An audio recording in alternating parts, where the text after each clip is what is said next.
প্রথম প্রশ্ন হলো, এটা বিপ্লব ছিল কিনা। এই প্রশ্নের অ্যান্সার দেওয়ার আগে তিনটা জিনিসের পার্থক্য আমাদের বুঝতে হবে। একটা হলো বিপ্লব, একটা হলো সংস্কার, একটা হলো ক্ষমতার পালাবদল বা ক্ষমতা পরিবর্তন। বিপ্লব হলো একটা সমাজ এবং একটা শাসন ব্যবস্থার মৌলিক পরিবর্তন, আমূল পরিবর্তন। সংস্কার হলো এর চেয়ে লিমিটেড। সংস্কারের ক্ষেত্রে একটা বিরাজমান কাঠামো থাকে, বিদ্যমান কাঠামো থাকে, সেটার মধ্যে কিছু পরিবর্তন হয়, কিছু মেরামতি হয়, কিছু পুনর্গঠন হয়। এটা হলো সংস্কার। আর ক্ষমতার পালাবদল এটা আপনারা সবাই বোঝেন, একজন গেল আরেকজন আসবে, দ্যাটস ইট। বোঝানোর জন্য একটা এক্সাম্পল দিই। মনে করেন রাষ্ট্র ক্ষমতা হলো একটা চেয়ারের মতো বা একটা সিংহাসনের মতো। এই সিংহাসনের উপরে শাসক বসে থাকে। এখন আপনি এসে শাসককে এখান থেকে নামায় ফেললেন, এটা কি?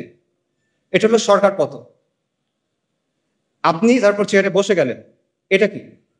ক্ষমতা দখল। চেয়ারে বসার পর আপনি চেয়ারটা রেনোভেট করলেন, নতুন করে বার্নিশ করলেন, নতুন করে রং করলেন, কোনো জায়গায় ছিঁড়ে গেছিল সেলাই করলেন, কোনো জায়গায় ঘুণ পোকা ছিল আপনি ওটা চেঞ্জ করলেন, এটা হলো সংস্কার। কিন্তু বিপ্লব কি? বিপ্লব হলো আপনি চেয়ারটা ডিসম্যান্টেল করবেন, আপনি ওটা ভাঙবেন, নতুন করে তৈরি করবেন, এবং নতুন চেয়ারটা আগেরটার মতো হবে না, এটা ডিফারেন্ট হবে। এটা হলো বিপ্লব। এই জায়গা থেকে যদি আমরা চিন্তা করি, তাহলে আমি আবার প্রশ্নটা করি, জুলাইয়ের আন্দোলন কি বিপ্লব ছিল কিনা? জুলাইয়ের আন্দোলন বিপ্লব ছিল না। আপনারা চিন্তা করে দেখেন এখানে কি হয়েছে। এখানে শুধুমাত্র একটা কাজে সাফল্য আসছে, সরকার পতন, হাসিনার পতন হয়েছে। কিন্তু ক্ষমতা দখলটাও কিন্তু হয় নাই, বরং একটা মিক্সড ধরনের পাওয়ার শেয়ারিং হচ্ছে, এটা আমরা সবাই দেখতেছি এখন, রাইট? সংস্কারের ক্ষেত্রে আমরা এখনো বলতে পারতেছি না আসলে সংস্কার কতটুকু হবে। It still remains to be seen. Probably সংস্কার হবে কিছু, নো ডাউট, বাট ডেফিনেটলি এখানে আসলে বিপ্লব হয় নাই। এটা বিপ্লব না। এটা ছিল শেখ হাসিনার বিরুদ্ধে গণবিস্ফোরণ। এটা ছিল হাসিনার পতনের ব্যাপারে মানুষের মধ্যে যে মনোভাব অলরেডি চলে আসছিল, সেটা একটা বাস্তবায়ন। এখন আমরা অনেক ধরনের কথা শুনতেছি যে সাহি সেকুলারিজম আসতে হবে, সাহি লিবারাল ডেমোক্রেসি আসতে হবে।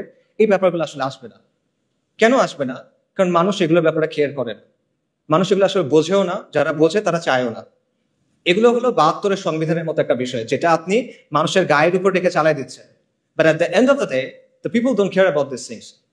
So ultimately অনেক কথাবার্তা আমরা শুনবো, নয়া রাজনৈতিক বন্দোবস্ত, তারপর সেকুলারিজম, ভালো সেকুলারিজম, লিবারাল ডেমোক্রেসি, বাট এগুলো আসলে আসবে না। কিছু সংস্কার হয়তো আসতে পারে, কিছু সংস্কার আসতে পারে। প্রবাবলি আমরা হয়তো দেখতে পাবো যে কেউ 2 টার্মের বেশি প্রধানমন্ত্রী হবে না, এরকম কিছু হতে পারে। প্রধানমন্ত্রীর অফিস এবং প্রেসিডেন্টের অফিস একটা পাওয়ার ব্যালেন্স হয়তো আসতে পারে, এটা হতে পারে, সমস্যা নেই। বাট অনেক গ্রাউন্ড ব্রেকিং কোনো চেঞ্জ আসবে, এটা মনে করার কারণ আমি দেখি না।